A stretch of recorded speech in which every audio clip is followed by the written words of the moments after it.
I'm Ricky Burdett. I'm a professor of urban studies at the London School of Economics, and I've worked in London in several capacities, including advising the Mayor of London on the London 2012 Olympics.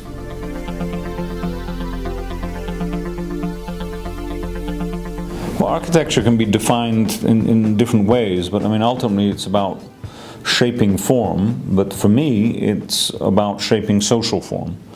And I think it's that interface between what you do with space and what it does to people, which is ultimately what is more and more significant in the 21st century city.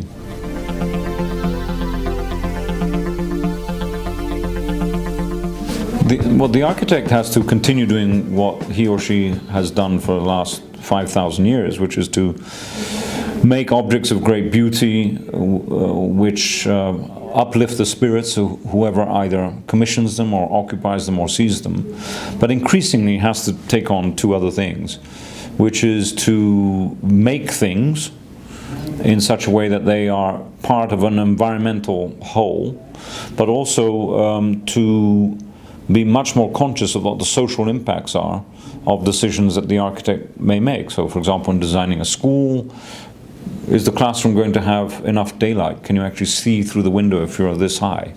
That's a rather important sort of thing.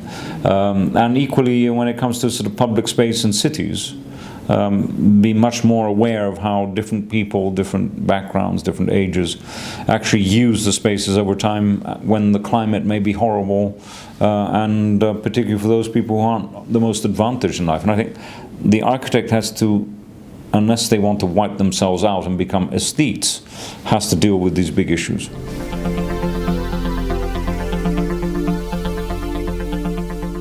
Well, before I became the chief advisor on architecture and urbanism, and the two words are important here, to the London 2012 Olympics, I was with Richard Rogers, the advisor to Ken Livingstone, the Mayor of London, on a whole series of issues of how London could become more vibrant, more intense, and could absorb a rather significant level of population growth that city is experiencing.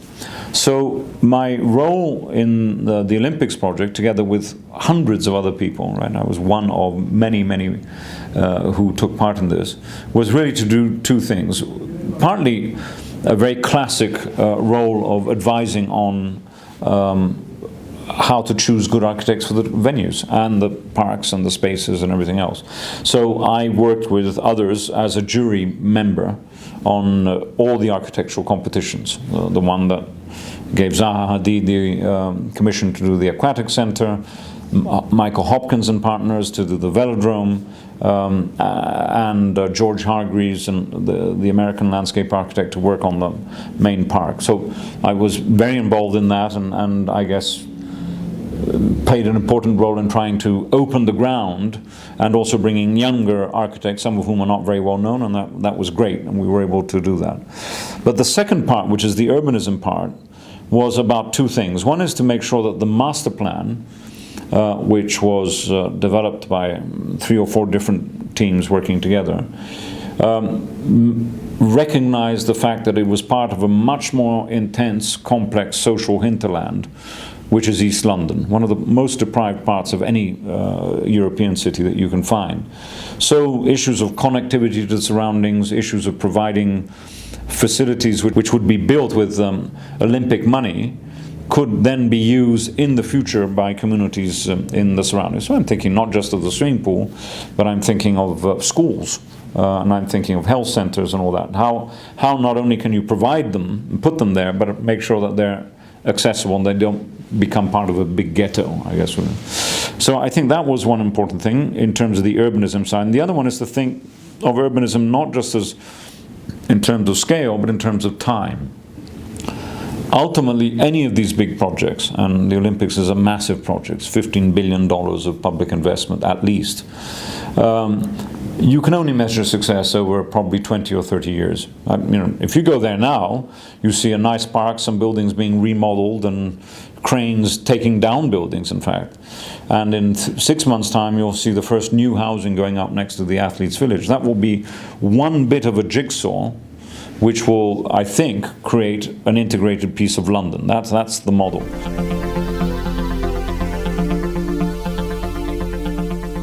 What I think I can say with some confidence is that we've possibly got some of the pieces of the infrastructure in the right place for the whole development, and I mean over a long period of time, to establish a sort of grain, a DNA, which is about the whole of London, not just a sort of an identity in and of itself. You know, the classic model of what probably we don't want to do there, not because I don't like it, it's just that it's different, is the Canary Wharf development or Battery Park City in New York. You know, that's very much got its own identity, its own type of inhabitant. This is an area which is surrounded by some of the most deprived, ethnically mixed parts of London. It's sort of exciting. It's changing all the time. And I think what we've done is created, as I say, the framework which is flexible enough to deal with that. So I feel confident we've got that right. Ultimately, if the politicians lose their nerve, the whole thing could be sold off to aggressive developers in the next few years, and that would be a bit of a problem. Not that I'm against the private sector. I think as long as you give the rules to the private sector, then you can create the best piece of city that I know of anywhere in the world, which is New York City, if you think of it. You know, the public, the founders, the city fathers, in 1811 created the grid, and then every single building is a private one, but you have to adhere to the rules. The street edge, the height, the volume, and also the uses. And a rather massive thing in the middle of it called Central Park. That's the sort of idea behind the London Olympics. Different scale, different context. The geometry is not as severe, but the principles are very similar.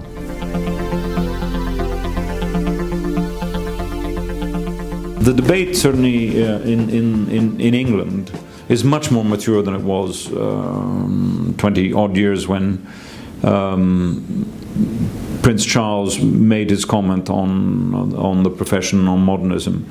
And it's probably more mature for two reasons. One is I think there's much more of a consensus as to what architecture should do. I mean, if I think of my answer to your earlier questions about the social dimension and the environmental dimension coming in as sort of part of the role of the architect, I think Charles and Richard Rogers, practically you can't tell the difference where they stand.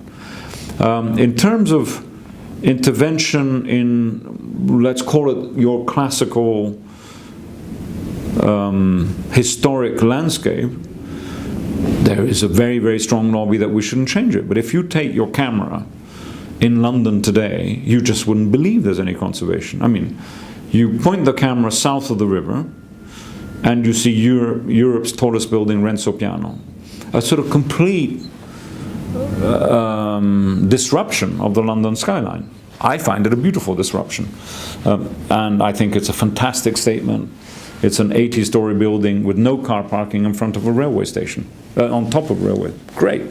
You turn the camera the other way and you've got the city of London, our Wall Street. It's seriously a mess.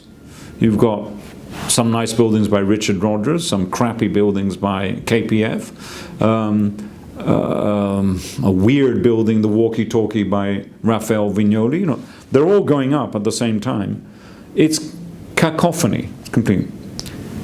But that's London. That's absolutely fine. And now if you move west towards Westminster, the Houses of Parliament, Buckingham Palace, hardly anything is, above the parapet line. It feels more like central Paris.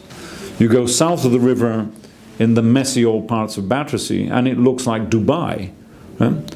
Now, I'm not particularly proud of describing London in that way, but it's exactly what the language of London is about. It's very, very diverse, and I guess in aesthetic terms, there's no doubt that modernism has won the day. I mean, none of these skyscrapers have got a pitched roof and a neoclassical column.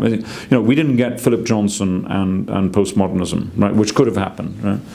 There is a completely sort of confident sense that glass and steel and well-designed concrete by David Chipperfield is where we want to go.